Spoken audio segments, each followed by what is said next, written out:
Assalamualaikum warahmatullahi wabarakatuh. Saya Riafinolaka Cahyadi, NIM 21105420026 akan membahas salah satu tokoh ekonomi aliran Neo-Keynesian yang bernama Paul Anthony Samuelson. Bernama lengkap Paul Anthony Samuelson, kelahiran 15 Mei 1915 Gary, Indiana, Amerika Serikat, dan meninggal pada tanggal 13 Desember 2009 di Belmont, Massachusetts, Amerika Serikat. Paul Anthony Samuelson melanjutkan studinya dalam bidang ekonomi di Universitas Chicago pada usia 16 tahun dan meraih gelar doktor dari Universitas Harvard dalam usia 26 tahun, dan pada usia 32 tahun sudah menjabat profesor penuh di Massachusetts Institute of Technology. Sejarawan ekonom Randall E. Parker menyebutnya sebagai bapak ekonomi modern dan dikenal juga sebagai bapak ekonomi neo-Keynesian dan merupakan tokoh pengembangan neoklasikal ekonomi. Paul Anthony Samuelson juga menulis beberapa buku yang menjadi bestseller. Buku pertama yang berisi teori penggabungan penggunaan matematika dalam ekonomi yang berjudul Foundation of Economic Analysis. Buku yang kedua, buku bestseller yang menerangkan mengenai ekonomi Keynesian yang diterbitkan pada tahun 1948 yang berjudul Economic and Introductory Analysis. Beberapa penghargaan yang didapat oleh Paul Anthony Samuelson. Yang pertama, sebagai ekonom dengan karya yang menonjol pada tahun 1947, ia memenangkan penghargaan John Beth Clark Award, hadiah bagi pakar ekonomi muda di bawah 40 tahun. Yang kedua, sebagai orang Amerika Serikat pertama yang mendapatkan penghargaan Nobel di bidang ekonomi pada tahun 1970 untuk kerja ilmiah dalam mengembangkan teori ekonomi statis dan dinamis serta berperan aktif dalam meningkatkan tingkat analisis di bidang ilmu ekonomi. Samuelson mengembangkan lebih jauh pemikiran-pemikiran Keynes. Dalam hal ini, jasanya sangat besar dalam melakukan kodifikasi pemikiran-pemikiran Keynes. Ia pun melengkapinya dengan pemikiran baru yang lebih luas jangkauannya dengan pendekatan matematika.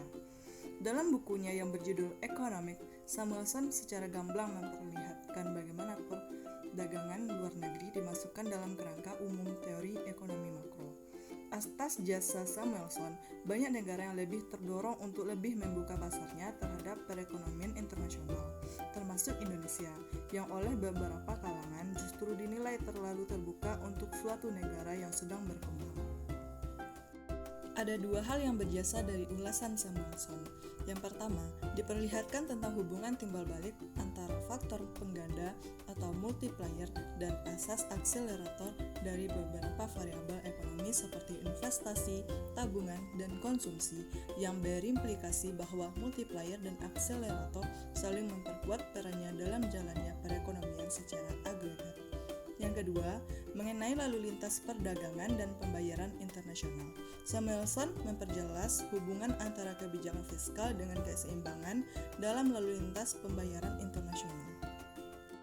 Sebenarnya, orang pertama yang mengamati adanya proses paling mendukung antara multiplier dengan akselerator dalam memacu pendapatan nasional adalah mantan dosen Samuelson, yaitu A. Hansen. Karena kesibukannya, Hansen menugaskan Samuelson untuk meneliti interaksi lebih lanjut. Dalam laporan singkatnya, Samuelson memperlihatkan bahwa investasi terhadap pendapatan nasional ditentukan oleh kecenderungan mengkonsumsi atau marginal propensity to consume, disingkat MPC, dan besaran koefisien akselerator. Hasil temuan Samuelson tersebut telah memberikan masukan tentang beberapa faktor yang dapat menyebabkan terjadinya fluktuasi ekonomi, yang merupakan jantung analisis teoritis pada periode pasca Keynesian. Rumus multiplier K sama dengan 1/1 min B. Misalkan C sama dengan 1 juta plus 0,75Y, lalu dimasukkan ke dalam rumus yang dimana B-nya adalah 0,75, maka 1/0,25 sama dengan 4. Angka 4 inilah yang disebut dengan angka pengganda atau pengali lipatnya. Dimisalkan, dalam kasus sederhana, kamu memberikan uang 10.000, kemudian esoknya berharap kembalian 4 kali lipat dari 10.000 tersebut. dapat dilihat pada kurva keseimbangan perekonomian tersebut. Untuk meningkatkan permintaan agregat sebesar $100 dan penggandanya adalah 2,13, maka peningkatan pengeluaran pemerintah untuk mencapai tujuan tersebut adalah $100 per 2,13 dan didapat $47. Pengeluaran pemerintah sekitar $47 bila digabungkan dengan pengganda 2,13 yang berdasarkan asumsi khusus tentang pajak, tabungan, dan tarif impor. Menghasilkan peningkatan keseluruhan dalam PDB real sebesar $100, memulihkan ekonomi ke PDB potensial dari $800. Efek pengganda dalam model pengeluaran output kekuatan efek pengganda adalah bahwa peningkatan pengeluaran memiliki peningkatan yang lebih besar pada output equilibrium. Kenaikan pengeluaran merupakan kenaikan vertikal dari AE0 ke AE1, namun peningkatan output equilibrium yang ditunjukkan pada sumbu horizontal jelas lebih besar.